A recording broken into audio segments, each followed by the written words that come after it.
आत्मसम्मान से बढ़कर कुछ नहीं। मेरी ना का मतलब सिर्फ ना ही है। अगर आप इसे इसी तरह समझ लें तो बहुत अच्छी बात है, वरना कल के दिन मैं यह बात घर में सभी को बता दूंगी। समझ रहे हैं ना आप राकेश बाबू, क्या कह रही हूँ मैं? अपना पूरा साहस बटोर कर तेज स्वर में कांपते हुए रिया ने फ़ोन पर कहा। मक्कारों की तरह हंसते हुए राकेश बोला, तुम कल की आई, कौन तुम्हारा विश्वास करेगा? मेरा उस घर में बरसों पुराना रिश्ता है और सभी की नज़रों में मैं एक शरीफ इंसान हूँ, समझी तुम? अगर तुमने मेरी बात नहीं मानी तो तुम कहीं की नहीं रहोगी। इससे ज़्यादा कुछ सुनने की शक्ति शायद अब रिया में नहीं बची थी और उसने फ़ोन रख दिया। राकेश रिया की बड़ी ननद नर्मदा का देवर था। शादी के बाद जब रिया ने अपनी ससुराल में कदम रखा, तभी से राकेश की उसकी ऊपर बुरी नज़र थी। रिया थी भी तो इतनी खूबसूरत, ऊपर वाले ने जैसे फुर्सत से उसे बनाया हो। स्त्रियों के अंदर ईश्वर ने यह एक खूबी ज़रूर दी है कि उनकी और जिसकी बुरी नज़र रहती है वह उन्हें तुरंत समझ में आ जाता है। ऐसे ही कुछ एहसास रिया को राकेश से मिलने के बाद हुआ। पहले ही दिन जब रिया के पति विशाल ने राकेश से रिया को मिलवाया था, तब नमस्कार करने की जगह उसने रिया से हाथ मिलाना ज़्यादा पसंद किया और उसके उस प्रथम स्पर्श से ही रिया के सारे बदन में सिहरन दौड़ गई थी। पर इसे अपना भ्रम समझकर रिया ने ज़्यादा ध्यान नहीं दिया। लेकिन जितने भी दिन राकेश वहाँ रहा, वह किसी न किसी बहाने से रिया को छूने की कोशिश करता, उसके बगल में आकर सट कर बैठ जाता, जो कि रिया को बिल्कुल भी पसंद नहीं था। एक दो बार रिया ने अपने पति विशाल से दबी जबान में इस बात का जिक्र किया, लेकिन विशाल ने रिया को चुप करवा दिया कि तुम ऐसा सोच भी कैसे सकती हो। राकेश एक बहुत अच्छा इंसान है, मैं उसको कम से कम 10 वर्षों से जानता हूँ और वह अपने ही घर में ऐसी घटिया हरकत क्यों करेगा? इस तरह की बातें अब तुम ना ही करो तो ज़्यादा उचित है।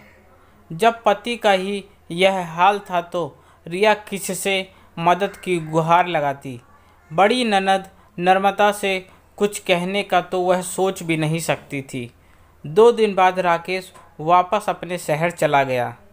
कुछ दिन ससुराल में रहने के बाद रिया भी विशाल के साथ आ गई। घर में सिर्फ और सिर्फ रिया और विशाल ही थे। रिया के लिए तो सब कुछ नया नया ही था, नया माहौल, नए लोग। रिया विशाल के साथ अपने नए घर में खुशी थी। कुछ दिनों के बाद राकेश का फ़ोन रिया के पास आया। शायद उसको पता था कि विशाल के ऑफिस जाने का समय क्या है। बस वह उसी समय रिया को फ़ोन करता और फ़ोन पर बड़े अजीब ढंग से बातें करता था।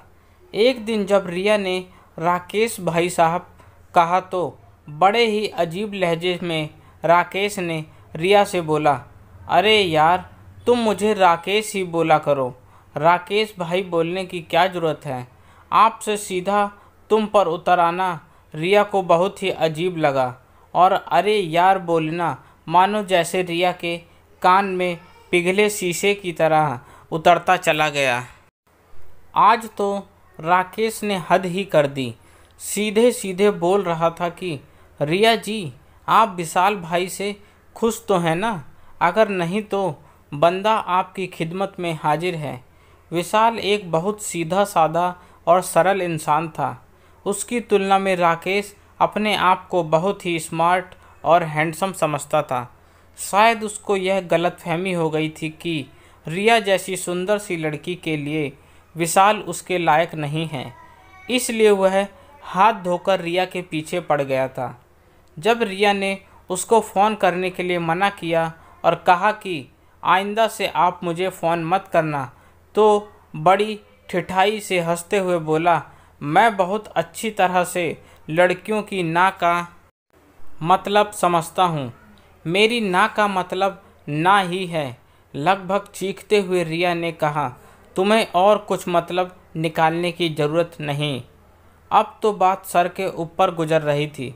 रिया ने भी आज राकेश को कड़े शब्दों में फटकार लगा ही दी और उसको साफ शब्दों में समझा दिया कि अब तक अगर वह लिहाज कर रही थी तो सिर्फ रिश्तेदारी की वजह से।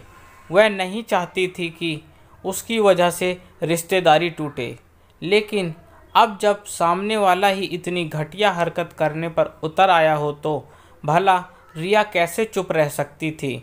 इतने दिनों के व्यवहार से रिया यह तो समझ गई थी कि राकेश उसके सम्मान के खिलाफ कुछ भी गलत कदम उठा सकता है। इसलिए अब तक जितनी भी बात रिया ने राकेश से की थी वह सारी बातें उसने फ़ोन पर रिकॉर्ड कर ली थी।